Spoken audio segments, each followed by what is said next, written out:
Chapter 1 Ship on the Rocks. It was the 7th day of the storm. We didn't know where we were. Everyone on the ship believed that death was very near. My wife and my 4 young sons moved close to me. "My dear children," I said, "I don't think we're going to die." Then above the noise of the storm I heard a cry, "Land! Land!" And the ship hit the rocks. We heard someone shout, "There's no hope now. Let down the boats." "No hope?" cried the children. "Be brave, my boys," I said. "The land isn't far away. We'll save ourselves, we'll find a way. I'll see what we can do." I left our room and looked around, but there were no sailors on the ship. They were all in boats on the sea. We were alone. I returned to my family. "It's all right," I said. "The front part of the ship is between 2 rocks, so it's above the water. Tomorrow the sea will be calmer, and we'll be able to reach the land." The children immediately became happier, but my wife understood the danger of our position. She prepared a meal, and the boys went to bed, but my wife and I stayed awake and watched. The next day it was not as windy, and the sky was clear. We could see that we were near land. "Now," I said, "let's go round the ship. Let's look for things that will help us to reach the land. We need food and water too. Then we'll meet again here." Fritz, my oldest boy, brought back guns and gunpowder. My second son, Ernest, found a box of tools, a lot of nails, a big knife, some small knives, and some other things. The box was very heavy, but Fritz helped him with it. When my third son, Jack, opened the door to one of the rooms, 2 big dogs jumped out at him. They were quite friendly, and he brought them with him. Then my wife came with Franz, our youngest son. "Good news," she said. "A donkey, 2 goats, a pig, 6 sheep, and some chickens are still alive." I said, "Those will all be useful, but not the dogs. They'll eat too much."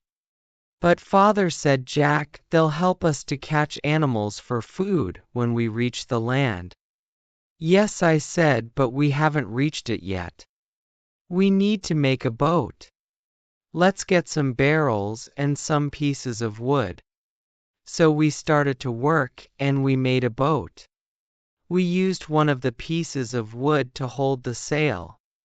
At last everything was ready, and we lowered the boat into the sea. It was too late to leave the ship that night, so I tied one end of a long rope to our boat and the other end to the ship. Then we had a meal and went to bed. Chapter 2 The Island. We all woke up early the next morning. I called the children together and said, "First we must feed the animals. I hope we'll be able to come back for them later. Then let's take everything that will be useful to us." We took guns and gunpowder and bags of food. We took some cooking pots, the tools, nails, and knives. We brought sailcloth to make a tent. The chickens seemed sad, so we brought them too. The dogs, I said, can swim behind the boat. At the last minute my wife came carrying a big bag. I didn't ask her what was in it. At first the boat turned round and round, but after a time I learned to sail it. "Look!" cried Fritz as we came nearer the land. "Those are coconuts. We'll have coconuts to eat." The dogs were swimming towards calmer water. "They know the best place to land," I said. "I'll follow them." 3 of the boys jumped onto the beach. Then they helped Franz to follow them. We took everything out of the boat and freed the chickens.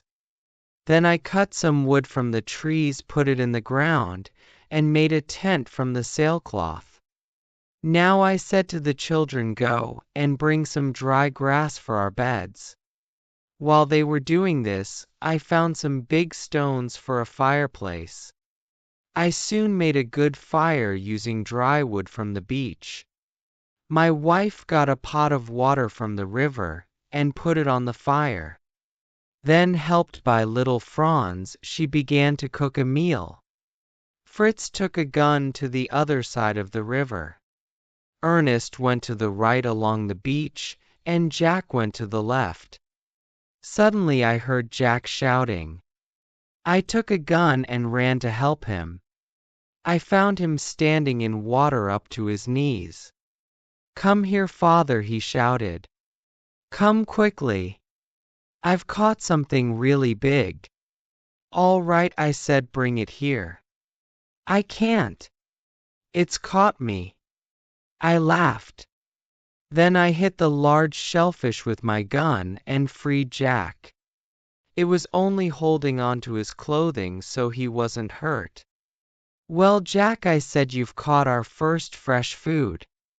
Just then Ernest came. "I've found some things that are good to eat too. But I need help to get them." "What are they?" "They're shellfish too, but I can't get them off the rocks." "Well, take them later after our meal." "The food's ready," said my wife, "but we should wait for Fritz."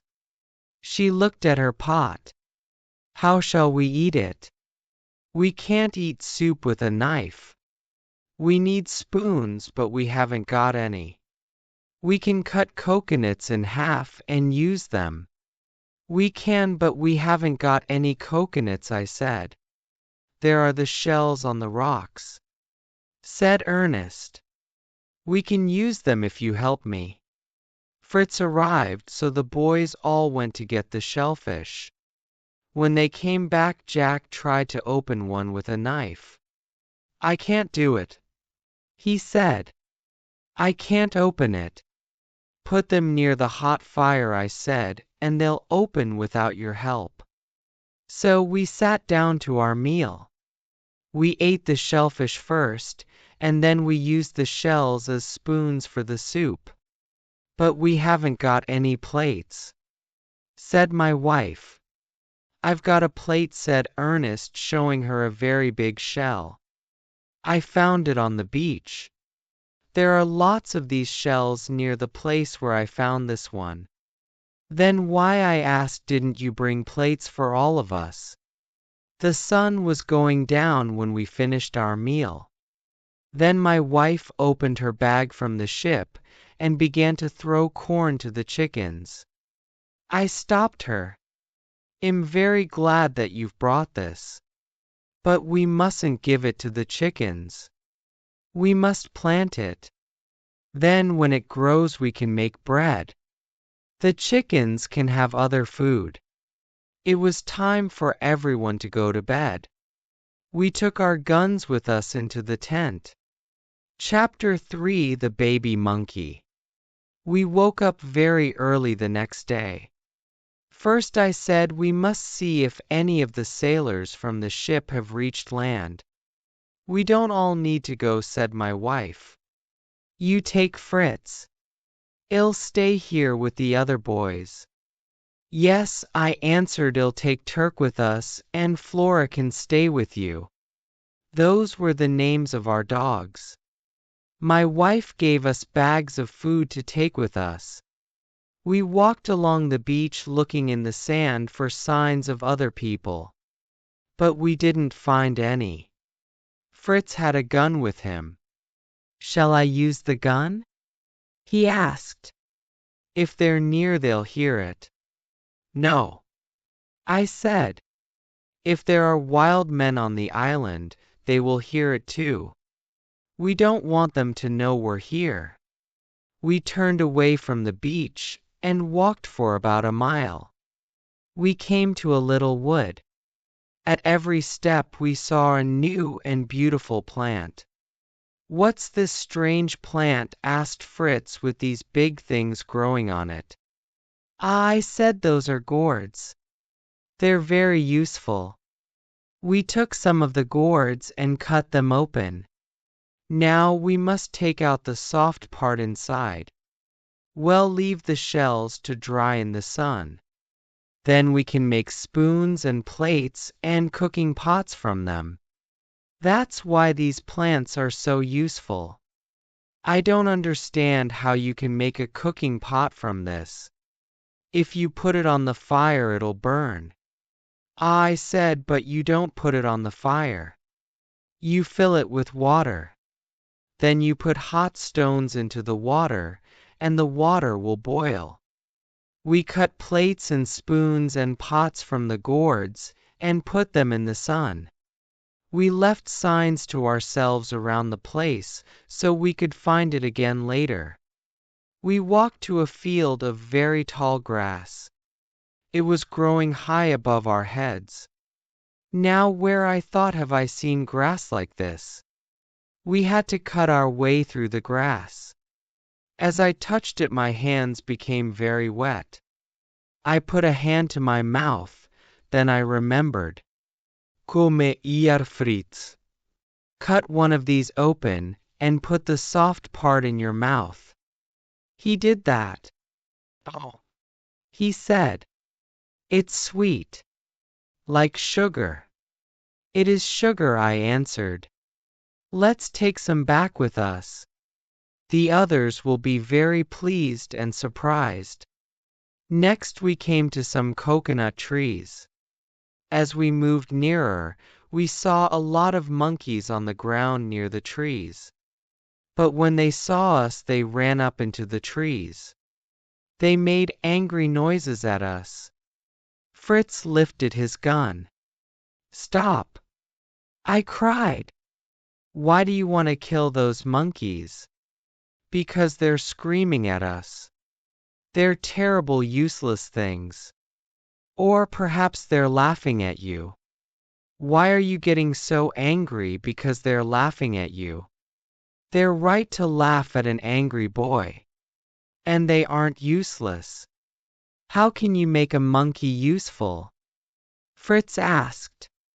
I threw some stones at the monkeys in the trees, and the monkeys threw coconuts down at us. There, I said. An angry monkey can be quite useful. More useful than an angry boy? Said Fritz. But I'm not angry now. I'll carry the coconuts. We came to more coconut trees, and the dog Turk ran in front of us. We heard cries of pain and angry cries from the monkeys up in the trees. We saw that Turk had one of the monkeys in his mouth. Fritz ran to save it. But it was too late, the monkey was dead. Its baby wasn't far away. It was in the grass crying out in fear. Then a very strange thing happened.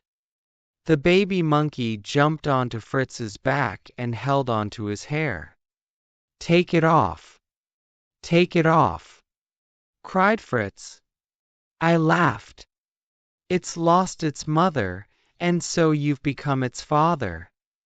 Yes, it's very similar to its new father. I carefully took the monkey off Fritz's back and held it in my arms. What shall we do with it? I asked. Can I take it home? Cried Fritz. I'll get milk for it from the goats on the ship, and soon it will learn to find food for itself. We returned to the beach, and my wife and the 3 other boys ran to meet us. They were very pleased to see the little monkey.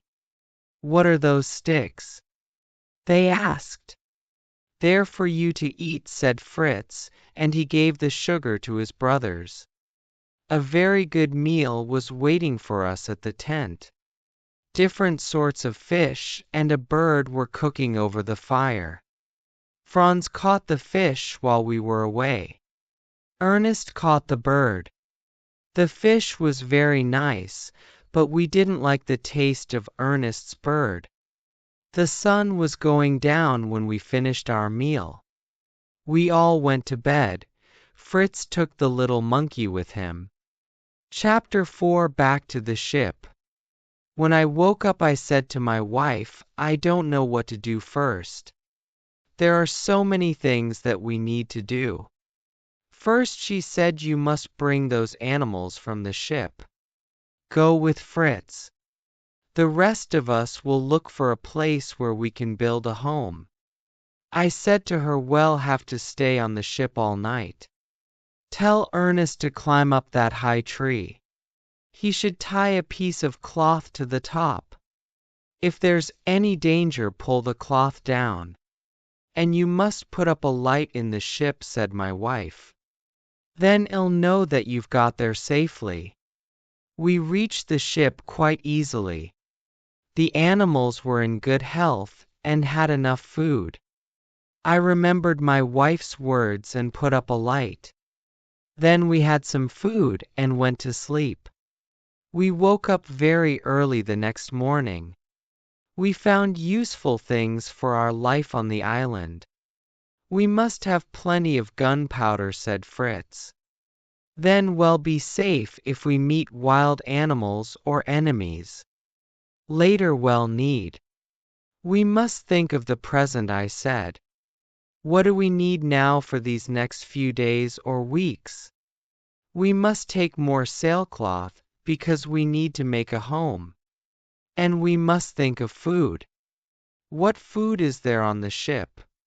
I've seen a barrel of butter, said Fritz, and there's the ship's bread and some meat and salt. But what will we do when the bread's finished? And the butter will soon go bad. Let's think of the present, I said. We have enough problems to worry about now.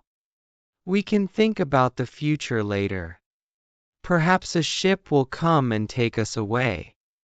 But I was wrong. It's always a good idea to prepare for the future. We didn't know that at the time. So we made some silly mistakes. We didn't take back things that we needed later.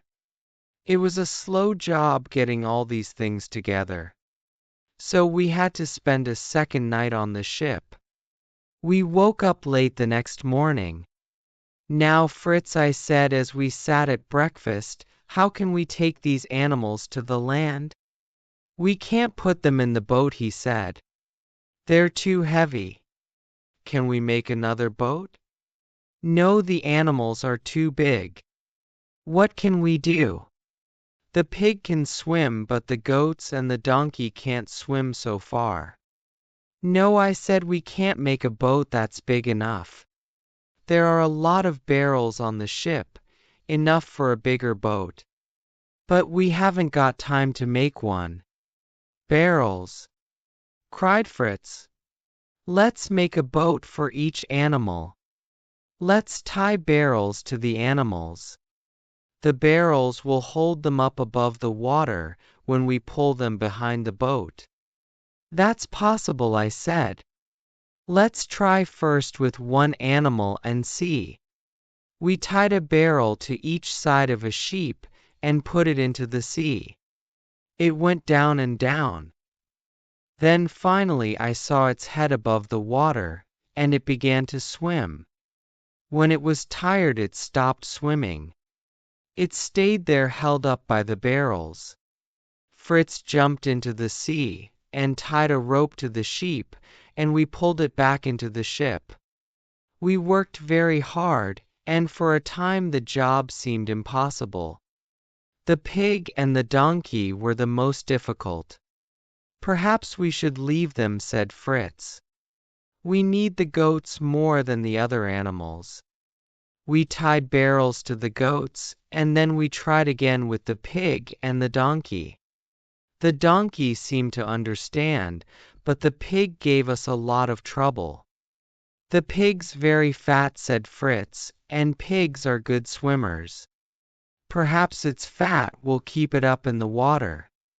So we didn't tie barrels to the pig. At last we got all the animals into the water. Then we climbed into the boat and put up the sail. There was a strong wind, and we soon reached the land. I cut the barrels from the animals, and they came up onto the beach. They were glad to be on land again. My wife and the boys came running. My wife was surprised to see all the animals, even the pigs, safe on the land. "How did you think of using the barrels?" she asked. "I didn't think of it," I answered. This was Fritz's plan, not mine. Chapter 5: A New Place. "What did you do, my dear, while Fritz and I were on the ship?" I asked. "I found a place for our new home," said my wife. "It was impossible to stay in the tent because it was so hot. And there are no trees here that we can sit under. So Ernest and Jack took their guns, and we took enough food with us for the day. The dogs came too. We came to a river and crossed it on stones. Then we walked up to higher ground. From there, I could see a small group of 10 or 12 trees. They were the biggest trees that I've ever seen. We stopped and ate our lunch there. It seemed to me to be the perfect place to live. There. Now you know my story. I went to look for a new place to live and I found one. Promise me that we'll go there tomorrow. We'll make a home for ourselves in one of those big trees." "What?" I said, laughing. "In a tree?" "A tree house. We can live under a tree, but how can we get up into the tree? Fly? You can laugh if you want to. But I'm sure that we can build a small hut in the branches. Well, think of a way to get up there." "Right," I said. "Well, I'll go and see the place tomorrow. Then we'll think about what we can do." During the night, I thought about our conversation. Then, as we sat at breakfast the next day, I said, "Yes, we'll move to the place that you saw on the other side of the river." I turned to the boys and said, "Now what's the first thing that we must do?" "I know," said Jack. "We must move the tent there and then take all our things and the animals." "What do you think, Fritz?" "The place is on the other side of the river." Mother, Ernest, Jack, and Franz went across on stones. "But the donkey and pig can't cross on those stones, and we can't carry our things across the water. We must build a bridge." "That's the first thing, isn't it?" "No," said Ernest. "First we must go out to the ship and bring back wood for the bridge." "We don't have to do that," said Jack. "There was a lot of wood on the beach where that shellfish caught me. It's come from other ships, and there will be more there now." "Good boy," I said. "Let's see what we can find." Jack was right. We found plenty of wood. We tied together the big pieces which were useful to us. We pulled them to the mouth of the river. Then we got the donkey, and with its help we pulled the pieces of wood up the river. Finally they were at the place where we wanted to build our bridge. It wasn't easy, but we put 3 long pieces across the river. Then we nailed more wood across them. It was very hard work, and we all slept well that night. The next morning we got up early and began preparing for our journey. We put our pots, food, and smaller things into bags and hung them on each side of the donkey. We put little bags on the goats, but the pig refused to carry anything. Franz sat on the back of the donkey, so it could not run away. The boys and I carried the other things that we needed for the first few days in our new home. When we were all ready, my wife said, "We can't leave the chickens here. If we leave them, we'll lose them all." Fritz and Ernest tried to catch the chickens, but it was impossible. They ran away. I'll show you how to do it, my wife said. She threw a little corn on the ground, and all the chickens ran to it. When she threw some more inside the tent, they all went inside. Then, while they were eating, she closed the tent. Now, Jack, you go into the tent. Catch the birds and pass them out to us. Well, tie their legs and put them in 2 barrels on the donkey's back. At last we were ready to start. We put our other things inside the tent and closed it carefully. Fritz and my wife went in front. Next came the donkey with Franz on its back, then Jack with the goats. The monkey rode on the goat that gave him his milk. After him came Ernest and the sheep, and I came last. The dogs helped us to keep all the animals in line. The pig did not want to come with us, so we left it behind. But when it saw us leaving, it came running after us. When we reached the bridge, it was there too. We crossed the bridge very carefully. I was worried about the weight of the donkey, so I went first. The bridge was all right, so the donkey went next. Then the rest followed. But not the pig. Oh no! The pig refused to go onto the bridge. We tried everything but without success. Then when we were all on the other side, the pig swam across. It followed us. So we reached the place where we wanted to make our new home. These are wonderful trees, said Fritz. They're so tall. Yes, I said, I didn't think they were as big as this. This is an excellent place. If we can make a house in one of these trees, we'll be safe from wild animals. We tied up the animals so they couldn't escape, but not the pig. The pig lay down and slept. We freed the chickens, and my wife started a fire and cooked a meal for us. Chapter 6: The Rope Ladder. After the meal, I said, we must sleep on the ground tonight. I can't see how we can get up into a tree this evening. Then I went to the beach with Fritz and Ernest. We looked for the things that we needed for a ladder. The beach was covered with pieces of wood of all sizes, carried there from ships by the sea. "'Twill be difficult to make a ladder out of these pieces of wood," said Fritz. "And it'll be very heavy." "Look at those tall, thick plants there," cried Ernest. "They're what we need. Bamboo." I cut some bamboo into pieces about 6 feet long. Then I tied them together so I could carry them. Then I cut some straight sticks. "I can make a bow with this bamboo," I said. "And arrows from these sticks." We went back to the biggest tree carrying the bamboo. We put it on the ground.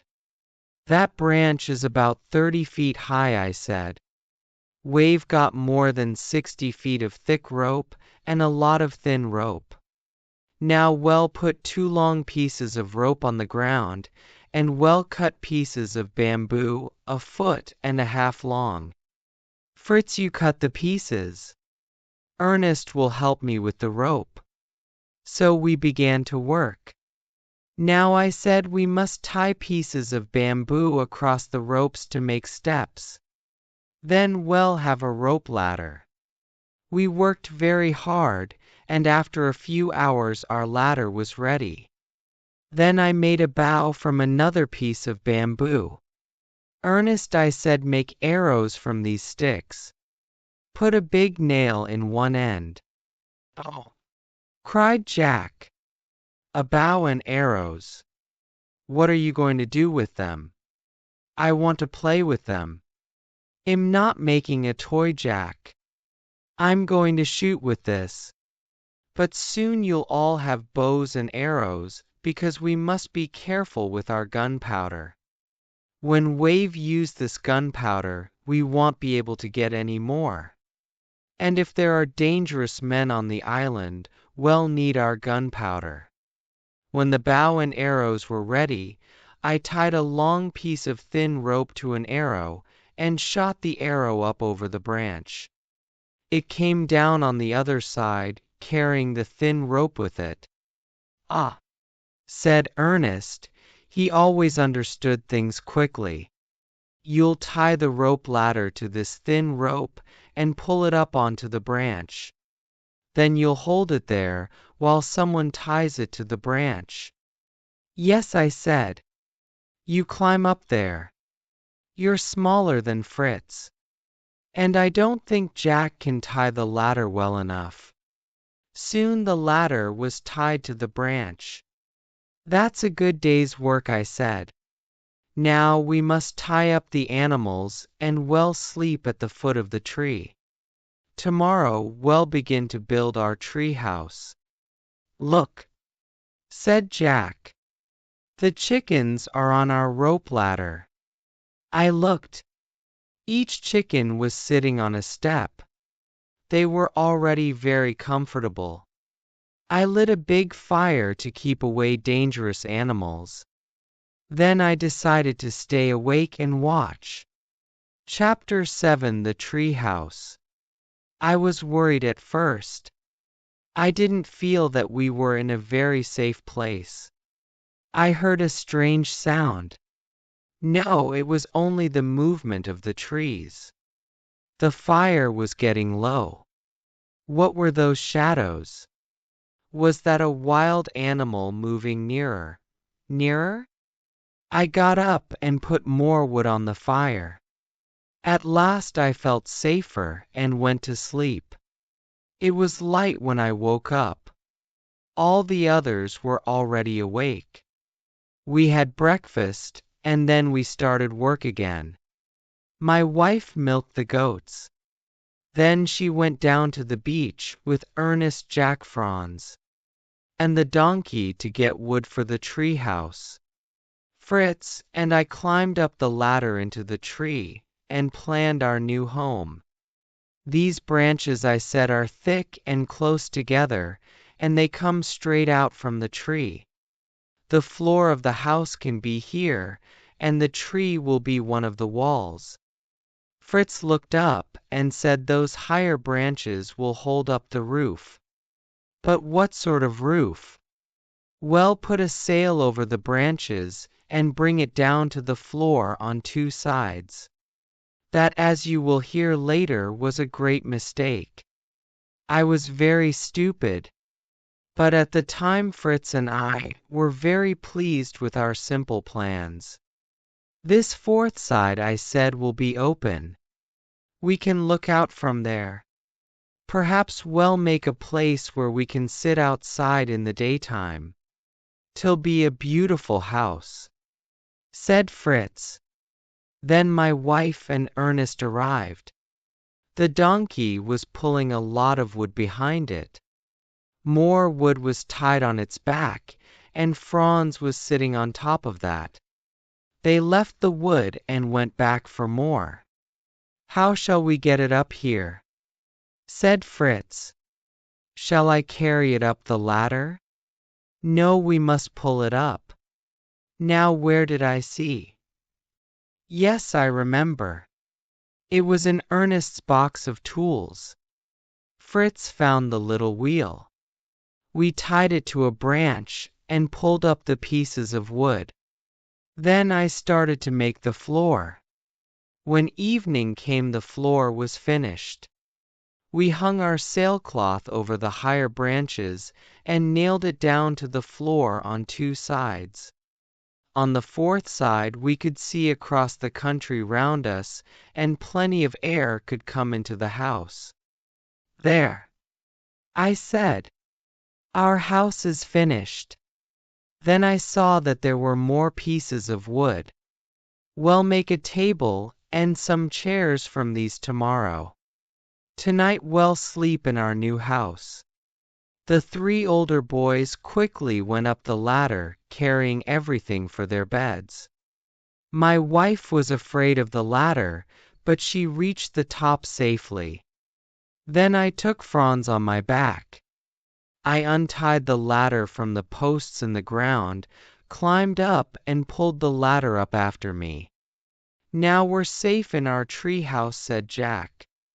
"Nothing can climb up here." "Oh!" cried Fritz. "Where's the monkey?" "There," said Ernest, pointing to Fritz's bed. "A monkey can climb up anywhere." I kept my gun by my side. I was still not sure that the animals below were safe. But the night passed quietly.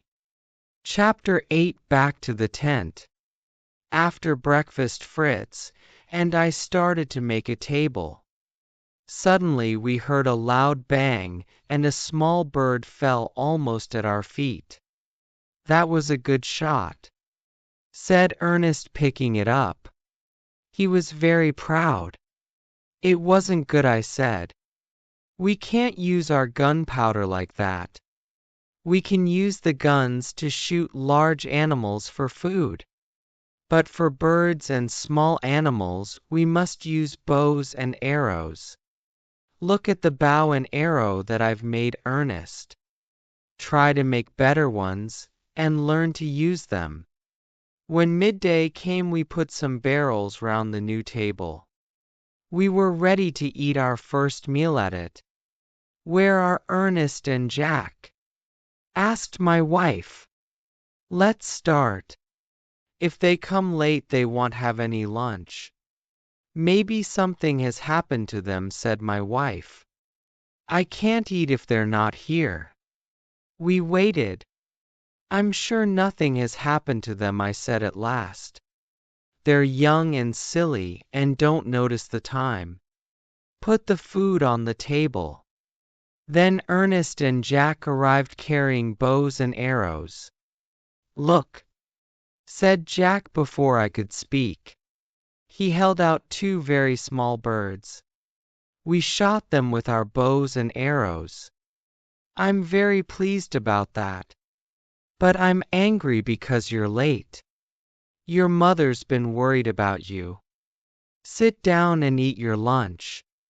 We only had meat and a little bread for lunch. The bread was very hard. The meat was an animal that I shot the day before. "I left some things at the tent," said my wife. "If we get them, I can give you better meals." We left and walked towards the beach. The dogs went in front. This time the little monkey was riding on Turk's back. Then came Fritz, Ernest, and Jack with their bows and arrows. My wife and Franz and I came last. There was still a lot of wood on the beach, and I noticed two long pieces just the same shape. Their ends were turned up. Now, where, I thought, have I seen pieces of wood shaped like that? Ah, I remember. In Switzerland, of course. We reached the tent and found everything in the same place as before. Everyone looked for the things that they wanted. Fritz got some gunpowder while I found the butter. My wife pointed to a bag that I remembered putting into our boat. "What is it?" I asked. "Ah," she said. "That's what I wanted for our lunch. Potatoes." "There are only enough for one meal," I said. "But if we plant them, we'll have plenty next year, enough for all our meals." Jack was listening to this. "We can eat these potatoes, and then we can find wild potatoes," he said. "You found sugar and coconuts." "No, Jack. Wild potatoes grow on the top of high mountains. And they're very small and not very good to eat. These potatoes are different from wild ones. We must make a garden and grow potatoes in it." "But what can we eat now?" asked Jack. "I'll see what I can find," I answered, "until our garden's ready. There are some wild plants that we can use." Next, Fritz and I went to get salt. The sea water dried on the rocks and left salt behind. We were able to get enough to give our food some taste, but we were stupid not to take more than that. Chapter 9. The Sledge. Later in bed, I thought that barrel of butter was very heavy. We must find a way to carry heavy things. I thought about our animals tied up at the foot of the tree at night. They weren't safe. We must make huts for them. We needed wood for this, but more than we used for the floor of our house. We also needed bamboo. The donkey couldn't carry so much, so we must make a sledge. Those 2 pieces of wood on the beach were just the right shape for the bottom of a sledge. So early in the morning Ernest and I climbed quietly down the ladder. I took some tools, nails, and a piece of light rope. We found the 2 pieces of wood and nailed them together with smaller pieces. Then we put a lot of bamboo and wood across the top. I tied a rope on the front and we pulled the sledge back along the beach. It moved very easily across the sand. When we were finishing our breakfast, we heard a loud noise from the chickens. We all ran to them. "It's the monkey!" cried Ernest Hess, running after them. Then we saw the monkey hiding behind a tree. He was eating an egg. The monkey ran away to another tree, and Ernest ran after him. Soon Ernest came back with 4 more eggs. My wife went and looked in the grass. "One of the chickens is sitting on her eggs," she said. "Soon we'll have some little ones. We must make a safe place for the chickens. Then we can keep the monkey away from them." After lunch, Ernest and I went out again with the donkey. The donkey pulled the sledge to the beach. We put more wood and bamboo on the sledge, and then I looked at the sky. "We must go home," I said. "There are clouds in the sky, and the wind is getting stronger." Then I looked at the place where the ship was still on the rocks. Another storm could carry the rest of it away. We must make one more journey to the ship before it broke into pieces. Why was I so stupid on our last journey? We brought back the animals butter, salt, meat, bedclothes, gunpowder, some books. But we knew then that we were on the island for a long time, a year, 2 years, perhaps for the rest of our lives. Why didn't I think of other more important things? Chapter 10. A Second Journey to the Ship. The next morning Fritz and I got up very early. We went to look at our boat. It was in a good state, but it didn't have a sail. That was now the treehouse roof. "I think," said Fritz, "that we can use long flat pieces of wood as paddles." "Yes," I said, "but we must get another sail from the ship. The boat will be very heavy with everything in it. There's still a strong wind." "Well, run back home and tell the others." "Well, go now and then we'll spend the night on the ship." We went quickly and told them our plans. My wife said, "We'll meet you with the sledge when you come back. Be careful." We reached the ship without great problems. "Now, Fritz, what do we really need?" "I can only think of one very small thing," he answered. "What's that?" "I want something to catch big fish." "Yes," I said, "but we can't eat fish and meat every day." "No," he answered. "We must have bread and fruit and green vegetables." Do you remember Mr. Wilkins on the ship? He was moving to a new home. I'll see if I can find his tools. You find a fishing line. Yes, said Fritz. I remember watching one of the officers when he was fishing over the side of the boat. I know which room was his. I'll look there. I went below and found some gardening tools. I also found some seeds. That's lucky, I thought. Now we'll have lots of different vegetables to eat. Fritz came back with his arms full. I remember I said to Fritz that Mr. Wilkins was bringing a light plow with him. Shall I take the plow to the island? What will pull it? Asked Fritz. I don't think the donkey can pull a plow. No, I answered, no, you're right. But it isn't very big. Well, take it. Perhaps we can use it. We slept on the ship that night. The next day was windier and the sky looked stormy.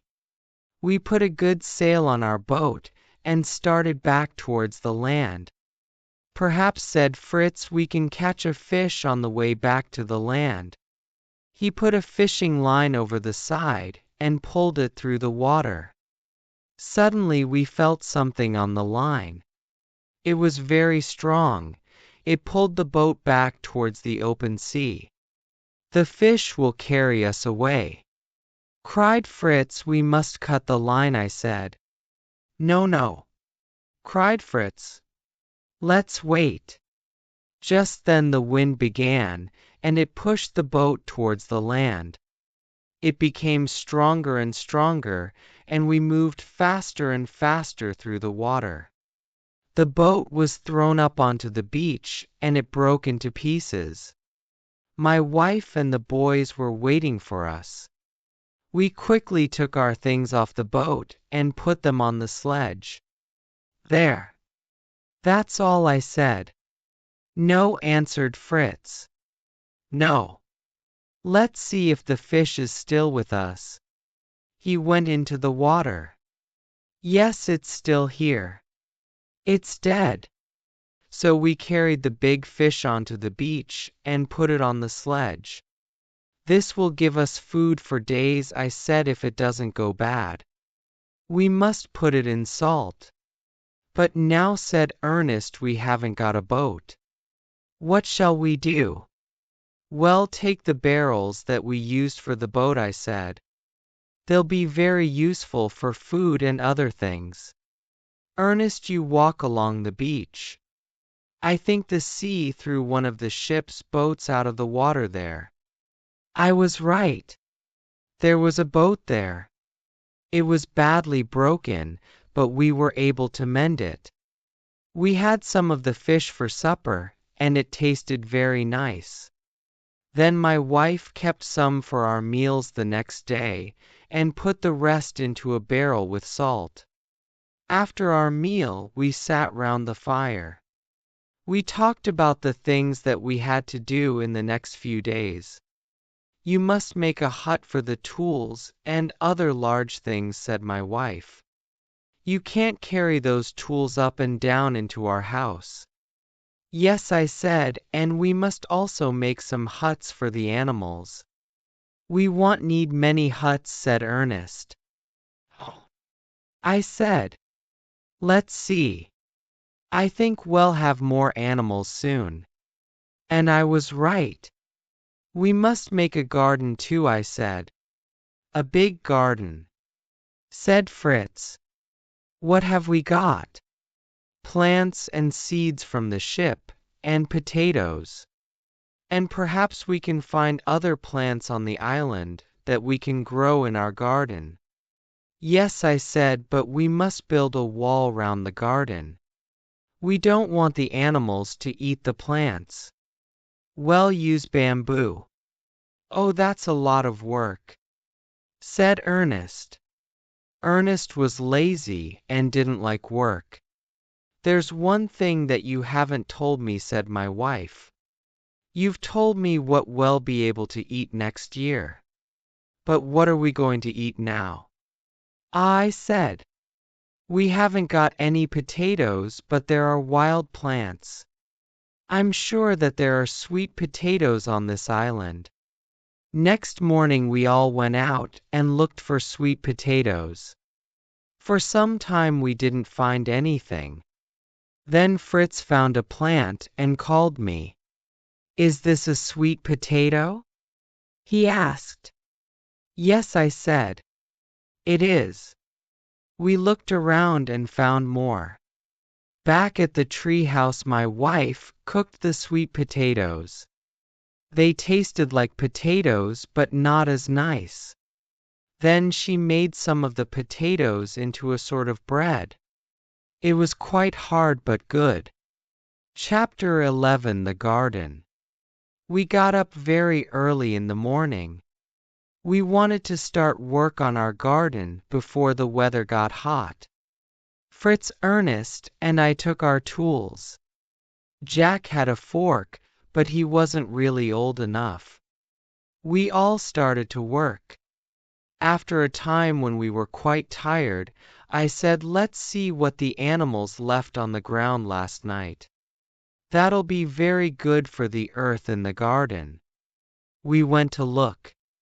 The pig. "The pig's gone," Jack cried. It was true. The pig was nowhere near the treehouse. "We can't do anything about that," I said. "Perhaps she'll come back again." "You said she?" said Jack. "Yes, of course. I think she's going to be a mother. Perhaps she's gone away to the forest to have her babies there. Then she'll come back, I hope." We went back and worked again in the garden. We were all very tired when it was time for the evening meal. We had fish and sweet potatoes. Now I said we must work in the garden again tomorrow and plant all the seeds from the ship. Then we'll put bamboo around our garden and make huts for the animals. "We must make a big hut for the pig," said Jack, "if she has a lot of little pigs." "Now go to bed," I said to the boys. "Be ready to work hard tomorrow. First we'll get the bamboo." "How will we carry a lot of bamboo across the ground?" asked Jack. "We can't use the sledge." "Can the donkey pull it?" "No," I said. "We won't go to the place where we found bamboo before. We'll go to a different place. Then we'll be able to bring it here more easily." "Oh," said Jack, "is there an easier way?" "Yes," I said, "we'll go up the river. We'll cut the pieces of bamboo and pull them to the river. Then the river can carry them down to our tree house." "Ah," said Jack. "Yes, that'll be the best way."